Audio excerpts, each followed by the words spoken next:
तर मोठं समुद्र आहे. एक पाणी ब्ल्यू दिसते, एक पाणी चॉकलेटी आहे. अरब सागरच्या आतमध्ये प्रकृती रूपापासून दगड हे बडकेश्वर महादेवचे मंदिर बनवलेले आहे. अजून हे मंदिर चंद्रमौलेश्वर शिवजीला समर्पित आहे. अजून या मंदिरासमोरच नंदी महाराज विराजमान आहे. आणखीन मंदिराच्या गर्भगृहामध्ये शिवलिंग स्थापित आहे. तर आलोय आपण नदी समुद्रावरती. लाटा खूप कोसळत आहेत. अजून तिकडे लाईट हाऊस पण आहे तिथं. लाईट हाऊस निघालोय. आता नव्हता असा व्ह्यू. समुद्र पूर्ण लाटा, मोठमोठ्या लाटा होत्या. तर थांबलोय रस प्यायला.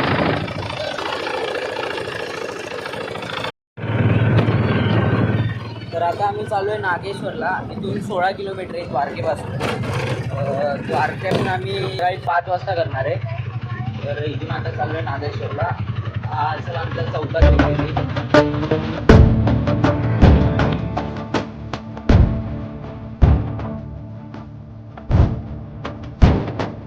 नागेश्वर हा आपला 4था ज्योतिर्लिंग आहे. आपले 3 झालेले, हा 4था ज्योतिर्लिंग आहे. महादेवाची प्रतिभा होऊ शकतो तुम्ही. तर आपल्याला मंदिरात फोन घेऊन जायला अलाउड आहे.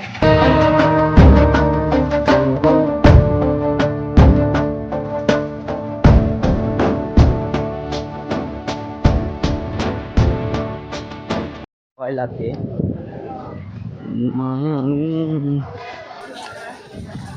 पोचून जायला पण लवकर. एवढे काही गर्दी नाही.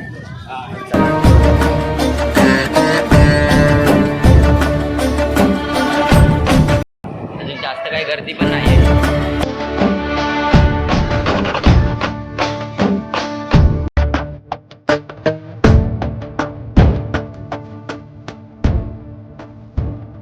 अजून इथेच शिवजीने दारुक नावाच्या राक्षसाचा वध केला होता. तर काय गर्दी नसल्यामुळे आपलं दर्शन लवकर झालंय. जर आपण सोमवारी आलो असतो तर खूप गर्दी झाली असती. तर आपण मंदिरापाशी जाऊन बसूया आता. थोडा रेस्ट वगैरे करू. चला या. अजूनही शिवची प्रतिभा मोठी आहे खूप. बघा हे वावली. जिथं जाईल तिथं मस्ती. तर आम्ही आलो होतो गोपिका तलाव या ठिकाणी. का तैरता पत्थर. आपने गौर से देखना है इस चीज़ को कि कैसे, मतलब पैसे भी डाले लेकिन फिर भी ये गोपीनाथ तलाव, गोपी तलाव.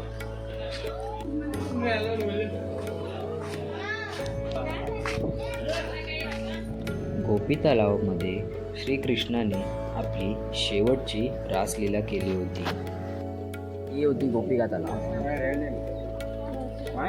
जिथं कृष्णाची रासलीला चालायची. तर आपण आलो आता द्वारकाधीश मंदिरात. आपण आतमध्ये एंट्री केली आहे. बाकी लोक येत आहेत हळूहळू. तर 2 मंदिर आहेत द्वारकाची ना. हां, हे पहिलं मंदिर आहे. आतमध्ये जाताना आपल्याला मोबाईल जमा करायचा आहे. तर आपण तर जमा करणार आहोत मोबाईल. तर आम्ही बेट द्वारकाला पोचलेलो आहोत. अजून बॅग, मोबाईल, पर्स हे ठेवण्यासाठी लॉकर अवेलेबल आहेत.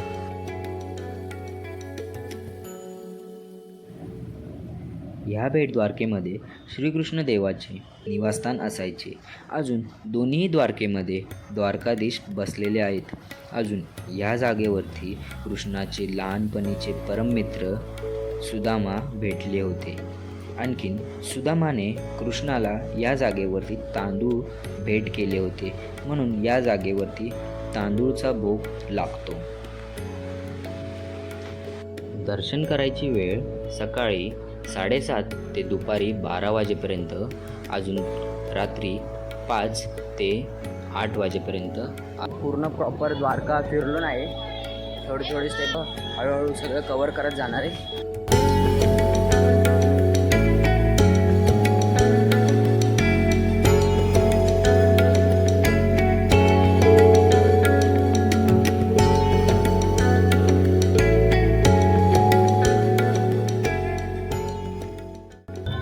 हे कोणतं मंदिर आहे?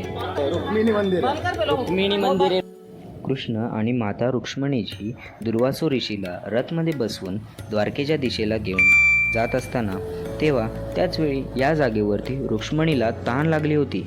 तेव्हा श्रीकृष्णाने याच जागेवरती पाणी प्रकट केले होते. परंतु रुक्मिणीने न विचारता दुर्वासो ऋषीला पाणी ग्रहण केले होते.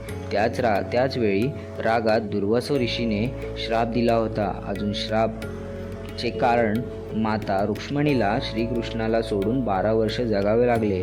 अजून त्यांना हा पण श्राप दिला होता की द्वारकेमध्ये पाणीची कमी असणार, त्यामुळे इथे जो पण भक्त येतो त्याला प्रसादच्या रूपामध्ये पाणी दिले जाते.